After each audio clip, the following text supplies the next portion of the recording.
ஓம் ஸ்ரீ சாய்நாதாய நமக. சாய்பாபாவின் ஆசீர்வாதங்களுடன் அத்தியாயம் 2 படிக்க துவங்குகிறேன். அத்தியாயம் 2. இப்பணியை செய்வதன் நோக்கம் இதை மேற்கொள்வதில் உள்ள திறமையின்மையும் துணிவின்மையும் காரசார விவாதம் குறிப்பிடக்கூடியதும் முனிவருடைய பட்டமுமான ஹேமத் பந்தை வழங்குதல் குருவின் அவசியம்.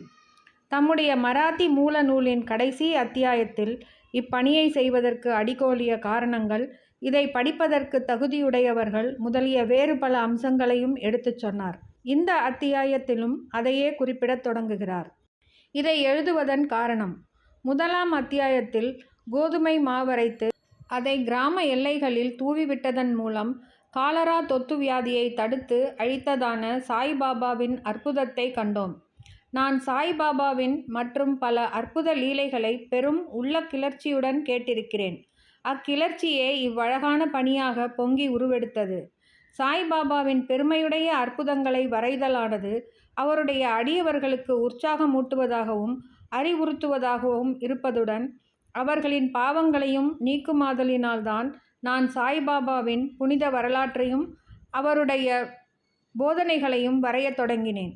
ஞானியின் வரலாறு என்பது தர்க்க சாஸ்திரத்துக்கோ பட்டிமன்றத்துக்கோ உரியது அன்று. அஃது உண்மையும் பெரியதுமான வழியையே காண்பிக்கிறது.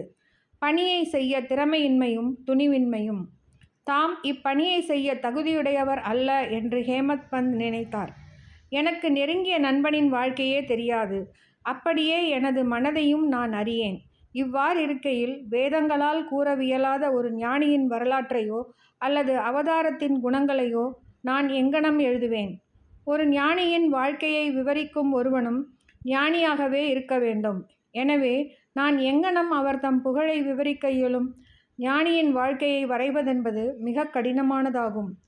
ஒருவன் ஏழ்கடல் ஆழத்தையும் அளவிட்டு விடலாம். துணி ஜோடனைகளால் ஆகாயத்தையும் அலங்கரித்து விடலாம். இது தீரமிக்க செயலாகும் என்று நான் அறிவேன். இது என்னை பார்த்து பிறர் நகைக்க இடம் கொடுத்துவிடும் என நான் சாய்பாபாவின் அருளை நாடினேன். அடியவர்கள் விரும்பும் வெற்றிகரமாய் முடிவுறும் இப்பணியை மேற்கொள்வதற்கு ஞானியர் தம் வாழ்க்கை வரலாற்றை எழுதுவோரை கடவுள் விரும்புகிறார் என்று மகாராஷ்டிரத்தை சேர்ந்த முன்னோடி கவியும் ஞானியுமான ஸ்ரீ ஞானேஸ்வர் மகாராஜ் என்பவர் எடுத்தியம்பியிருக்கிறார். இப்பணியை ஞானிகள் சங்கல்பிக்கிறார்கள். அடியவன் அம்முடிவை அடைய மறைமுக காரணமாகின்றான் அல்லது கருவியாகின்றான். உதாரணமாக சக வருடம் 1700 கவி மகிபதி ஞானிகளின் வாழ்க்கையை எழுதும் உயர் நோக்கம் கொண்டார். ஞானிகள் அவரை சங்கல்பித்து பணியை நிறைவேற்றி வைத்தார்கள். அம்மாதிரியே சக வருடம் 1800 தாஸ்கனுவின் சேவையும் அங்கீகரிக்கப்பட்டது. முன்னவர் பக்த விஜயம், சந்த விஜயம், பக்த லீலாமிருத், சந்த லீலாமிருத் என்னும் 4 நூல்களையும், பின்னவர் நவீன ஞானியரை பற்றி விவரிக்கப்பட்ட பக்த லீலாமிருத், சந்த கதாமிருத் என்ற நூல்களையும் இயற்றினர். பக்த லீலாமிருத்தின் 31, 32, 33 அத்தியாயங்களிலும் சந்த கதாமிருத்தின் 57ஆம் அத்தியாயத்திலும் சாய்பாபாவின் சுவையான வாழ்க்கையும் அவரின் அறிவுரைகளும் நன்றாக சித்தரிக்கப்பட்டிருக்கின்றன. இவை சாய்லீலா சஞ்சிகையில் தொகுப்பு 11, 12 மற்றும் 17 தனியாக பதிப்பிக்கப்பட்டிருக்கின்றன. படிப்பவர்கள் இவ்வத்தியாயங்களை படிக்க கேட்டுக்கொள்ளப்படுகிறார்கள். அங்கனமே பாந்திராவை சேர்ந்த திருமதி சாவித்ரிபாய் ரகுநாத் டெண்டுல்கர் பதிப்பித்துள்ள சாய்நாத் பஜன்மாலா என்ற சிறிய அடக்கமான புத்தகத்திலும் சாய்பாபாவின் அற்புத லீலைகள் சித்தரிக்கப்பட்டிருக்கின்றன. தாஸ்கனு மகாராஜும் பல்வேறு இனிய பாடல்களை சாய்பாபா மீது எழுதியிருக்கிறார்.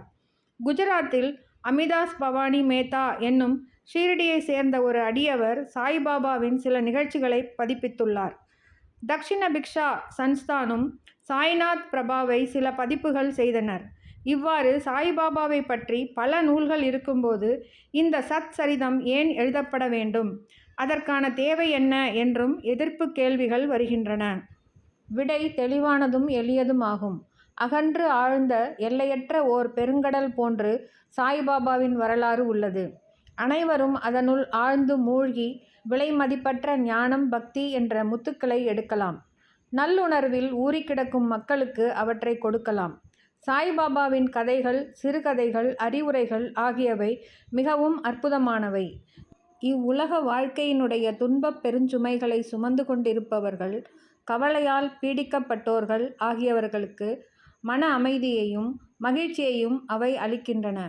வேத அறிவை ஒத்த விறுவிறுப்புள்ளதும் அறிவூட்டுவதுமான சாய்பாபாவின் இப்போதனைகளெல்லாம் கேட்கப்பட்டு நற்சிந்தனை செய்யப்பட்டால் அடியவர்கள் கோரும் பிரம்மத்துடன் ஐக்கியமாதல், அஷ்டாங்க யோகம், தியானப் பேரின்பம் முதலியவற்றை பெறுவர்.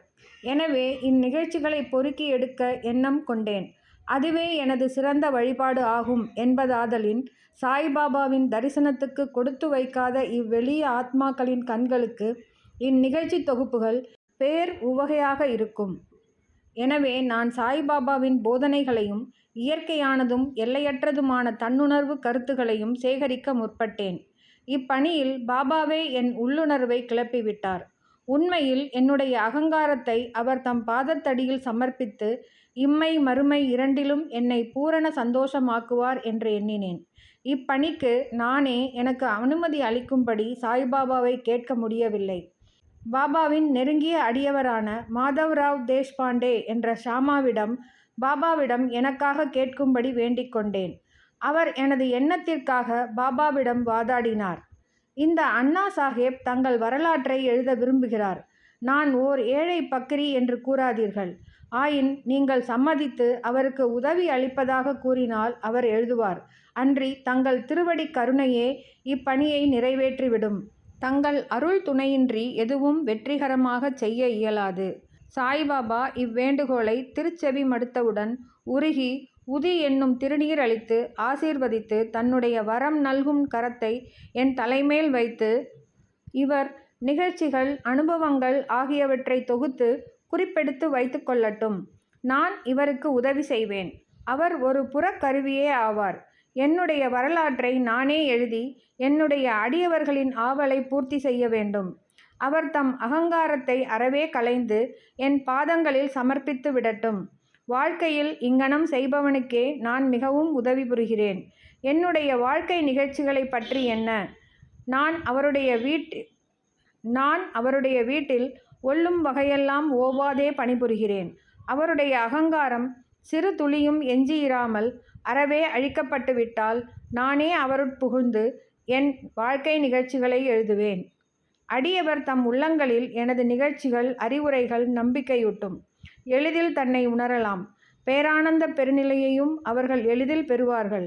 ஆயின் ஒருவரது சொந்த கருத்தையே நிலைப்படுத்தல், மற்றவர் கருத்தை மறுக்கச் செய்யும் முயற்சிகள், ஒரு பொருளின் நன்மை தீமை இவற்றை பற்றிய விவாதங்கள் இருத்தல் கூடாது என்று பகர்ந்தருளினார்.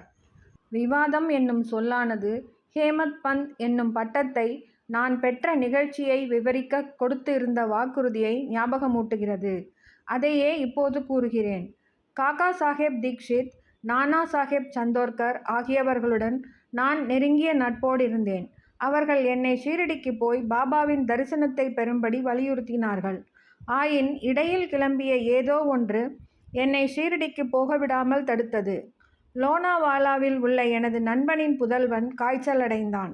எனது நண்பன் வைத்திய முறை மற்றும் வேண்டுதல் முறைகளில் உள்ள எல்லா வழிகளிலும் முயன்றார். ஆயினும் காய்ச்சல் குறையவில்லை. முடிவாக தனது குருவை தன் மகனின் படுக்கைக்கு பக்கத்தில் அமர வைத்தார். இதுவும் கூட பலனளிக்கவில்லை. இதை கேள்வியுற்றதும் என் நண்பனின் பையனை காப்பாற்ற முடியாத குருவால் யாது பயன்? குரு நமக்கு எதையுமே செய்ய இயலாதவரானால் நான் ஏன் ஷிரடிக்கு போக வேண்டும் என்றவாறு எண்ணமிட்டு எனது ஷீரடி விஜயத்தை ஒத்தி போட்டேன். ஆயின் தடுக்க முடியாதது நிறைவேறியே தீர வேண்டும். அஃது என் விஷயத்தில் பின்வருமாறு நடைபெற்றது. பிராந்திய ஆபீசர் நானா சாஹேப் சந்தோர்கர் பஸ்ஸீனுக்கு சுற்றுலா போய்கொண்டிருந்தார். தானேவிலிருந்து தாதருக்கு வந்து பஸ்ஸீனுக்கு செல்லும் வண்டிக்காக காத்து கொண்டிருந்தார். இடையில் பாந்த்ராவுக்கு செல்லும் ஒரு வண்டி வந்தது. அதில் அவர் ஏறி அமர்ந்து பாந்த்ராவுக்கு வந்து என்னை கூப்பிட்டு அனுப்பினார். நான் ஷீரடி விஜயத்தை கைவிட்டது குறித்து என்னை கடிந்தார். எனது ஷீரடி பயணத்தை பற்றி நானாவின் வாக்குவாதங்கள் திருப்தி அளிக்கக்கூடியதாகவும் உற்சாகமூட்டுவதாகவும் இருந்தன. எனவே நான் அன்றிரவே ஷீரடி புறப்பட திட்டமிட்டேன். என்னுடைய சாமான்களை கட்டி முடித்து ஷீரடிக்கு புறப்பட்டேன். தாதருக்கு போய் அங்கிருந்து மன்மாட் போகும் வண்டியை பிடிக்க திட்டமிட்டு தாதருக்கு பயணச்சீட்டு பெற்று வண்டியில் அமர்ந்திருந்தேன். வண்டி புறப்பட இருக்கும்போது ஒரு முஸ்லிம் பெரியவர் விரைவாக எனது பெட்டிக்கு வந்தார். எனது மூட்டை முடிச்சுகளை பார்த்துவிட்டு போகும் இடம் என்ன என்று கேட்டார். நான் எனது திட்டத்தை கூறினேன். பின்னர் அவர் என்னை தாதரில் நிற்காமல் போரிபந்தருக்கே நேராக போகும்படியும், ஏனெனில் மன்மாட் மெயில் தாதரில் நிற்காது என்றும் அறிவுறுத்தினார். இவ்வற்புதம் நிகழ்ந்திராவிடின் ஷீரடிக்கு திட்டமிட்டபடி அடுத்த நாளே போய் சேராதிருந்திருப்பேன். பல ஐயங்கள் என்னை கடுமையாக தாக்கியிருக்கக்கூடும். ஆயின் அடுத்த நாள் காலை 9-10 மணிக்குள்ளாகவே ஷீரடியை அடைந்தேன். அங்கே பாவ் சாஹேப் எனக்காக காத்து கொண்டிருந்தார். இது 1910 நிகழ்ந்தது. அப்போது யாத்ரிக அடியார்களுக்கு ஒரே ஒரு தங்குமிடம்தான் இருந்தது. அது சாதேவினுடைய வாதாவாகும். குதிரை வண்டியிலிருந்து இறங்கிய பின்னர் பாபாவின் தரிசனம் பெற ஆவலாய் ஏங்கியிருந்தேன். மசூதி நின்று திரும்பி வந்த பெரும் அடியவரான தாத்யா சாஹேப் நூல்கர், சாய்பாபா வாதாவின் மூலையில் இருக்கிறார். முதலில் ஒரு முன்னோடி தரிசனம் செய்துவிட்டு குளித்த பின் சாவகாசமாக பார்க்கலாம் என்று கூறினார். இதை கேட்டவுடனே நான் பாபாவிடம் ஓடி சாஷ்டாங்க நமஸ்காரம்